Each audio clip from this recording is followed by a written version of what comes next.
அந்த குளிப்பாட்டி முடிச்சாச்சு. நெக்ஸ்ட் வந்து ஜனாசா தொழுகை. ஒரு மனிதனுக்கு செய்ய வேண்டிய கடமை என்ன? ஜனாசா தொழுகை என்ற ஒரு தொழுகையை தொழுவிக்க வேண்டும்.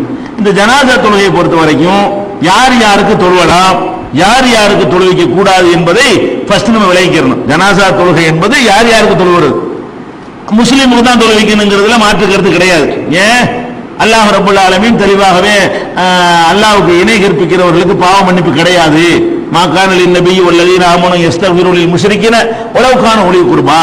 இணை கற்பிக்கக்கூடியவர்கள் எவ்வளவுதான் நெருங்கிய சொந்தக்காரர்களாக இருந்தாலும் அவர்களுக்காக பாவ மன்னிப்பு தேடுவது நபிக்கும் அனுமதி இல்லை, மூமின்களுக்கு அனுமதி இல்லை என்று அல்லாஹ் சொல்லிட்டான். இப்ப ஜனாசா தொழுகை என்பது பாவ மன்னிப்பு கேட்கிறது. அல்லாஹ் இவருடைய பாவத்தை மன்னிச்சிரு, இவருக்கு சொர்க்கத்தை கொடு, இவருடைய கபருடைய வேதனை லேசாக்கு, இதெல்லாம் யாரு கேட்கல?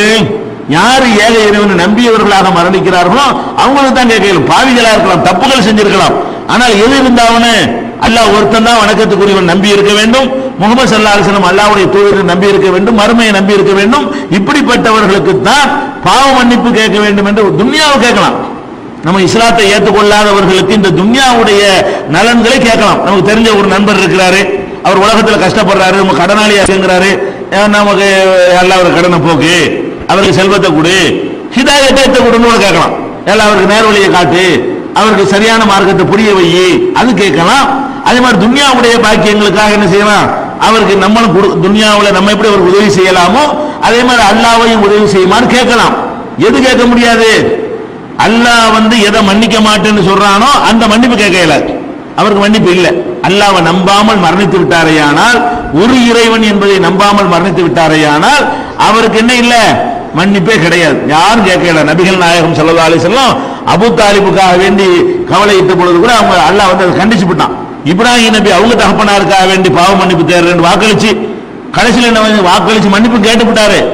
அல்லாஹ் கண்டிக்கிறான். மாகான இஸ்திக்ஃபார் இப்ராஹிம் அலி அபி இல்லா மௌஇதத்தின் வஅதஹா இய்யாஹு ஃபலம்மா தபய்யன அன்னஹு அதுல் லில்லாஹி தபர்ரா மின்ஹு. இப்ராஹிம் தன்னுடைய தகப்பனாருக்காக வேண்டி பாவ மன்னிப்பு கேட்டார். எப்ப கேட்டாரு? ஒரு வாக்குறுதி அளித்ததன் அடிப்படையில் அல்லாஹ்ட்ட வந்து பாவ மன்னிப்பு கேட்டு விட்டார். எப்ப அல்லாஹ்வுடைய எதிரி என்று தகப்பனார் அல்லாஹ்வுடைய எதிரி என்று தெரிய வந்ததோ அதிலிருந்து வாபஸ் வாங்கி கொண்டார், விலகி கொண்டார் அப்படின்னு அல்லாஹ் குர்ஆன்ல சொல்லி காட்டுறான்.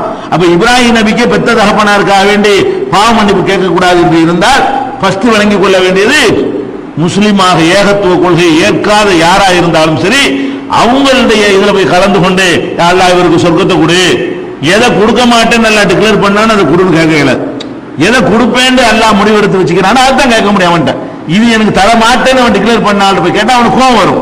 அதனால ஃபர்ஸ்ட் விஷயம் என்னன்னு கேட்டா, அந்த ஏகத்துவ கொள்கையை, ஓரிரை கொள்கையை, தௌஹீதை, உண்மையான இஸ்லாத்தை ஏற்றுக்கொள்ளாதவர்களுக்காக வேண்டி மறுமை நன்மைக்காக நம்ம என்ன செய்ய முடியாது, இறந்துட்டாங்கன்னு சொன்னா பிரார்த்திக்க முடியாது. அவங்களுக்கு ஜனாசா தொழுகை இல்லை.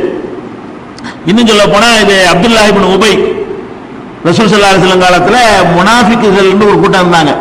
முனாஃபிக்னா யாரு? சந்தர்ப்பம் இரட்டை வேஷம் போடுறவங்க. இங்க வந்துகிட்டு நாங்க உங்களை சேர்ந்தவங்கன்னு சொல்றது, அங்க போய்கிட்டு உங்களை சேர்ந்தவங்கன்னு சொல்றது, இங்க கிடைக்கக்கூடிய லாபங்களை அடைஞ்சு கொள்வது, அங்க கிடைக்கக்கூடிய லாபங்களை அடைந்து கொள்வது, இப்படியான இரட்டை வேடதாரிகள் நபிகள் நாயகம் ஸல்லல்லாஹு அலைஹி வஸல்லம் காலத்துல நிறைய பேர் இருந்தாங்க. இவங்களுக்கு முனாஃபிக் என்று பேர். ஆனால் இந்த முனாஃபிக்குகள் தங்களை வெளிப்படையாக முஸ்லிம் என்று அறிவித்துக் கொண்ட காரணத்தினால் அவங்க பள்ளிவாசலுக்கு வருவாங்க, தொழுகையில கலந்து கொள்வாங்க, போர்க்களத்துக்கு கூட போவாங்க, யுத்தத்துக்கு கூட அவங்களை கூட்டிட்டு போவாங்க ரசூல் ஸல்லல்லாஹு அலைஹி வஸல்லம். அந்த மாதிரிலாம் இருந்தாங்க. அதுக்கு முக்கியமான தலைவர் யாருன்னு கேட்டா அப்துல்லாஹ் இப்னு உபை அப்படிங்கிறவர் தான் அதுக்கு முக்கியமான ஒரு லீடரா இருக்கிறார். ஆனா அவருடைய மகன் வந்து பக்கா இஸ்லாத்தை ஏற்றுக்கொண்டவர். பாப்பா வந்து டபுள் கேம் விளையாடுறவரா இருக்காரு, மகன் என்ன இருக்கிறாரு, ஒரிஜினல் ஒழுங்கான ஒரு முஸ்லிமா வாழ்க்கை நடத்துறாரு.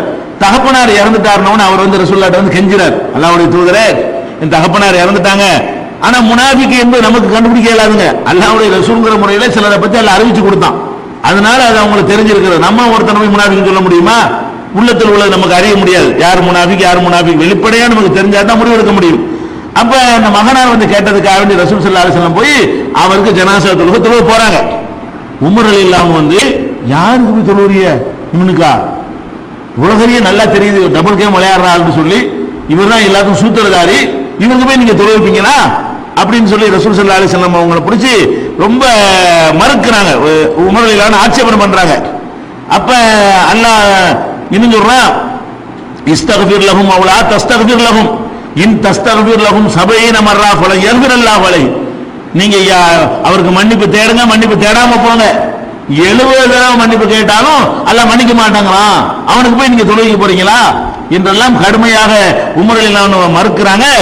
இருந்தாலும் அந்த இறக்க குணத்துல போய் ரசூலுல்லாஹ் போய் நினைச்சிட்டாங்க, அவருக்கு தொழுவிச்சு விட்டாங்க. அதுக்கப்புறம் உமருக்கு சாதகமாகவும் ரசூலுல்லாஹ்வை கண்டிச்சு ஒரு வசனம் இறங்குது. என்ன வசனம்? வலா துஸல்லி அலா அஹதின் மின்ஹும் மாத அபதா வலா தகும் அலா கப்ரிஹி.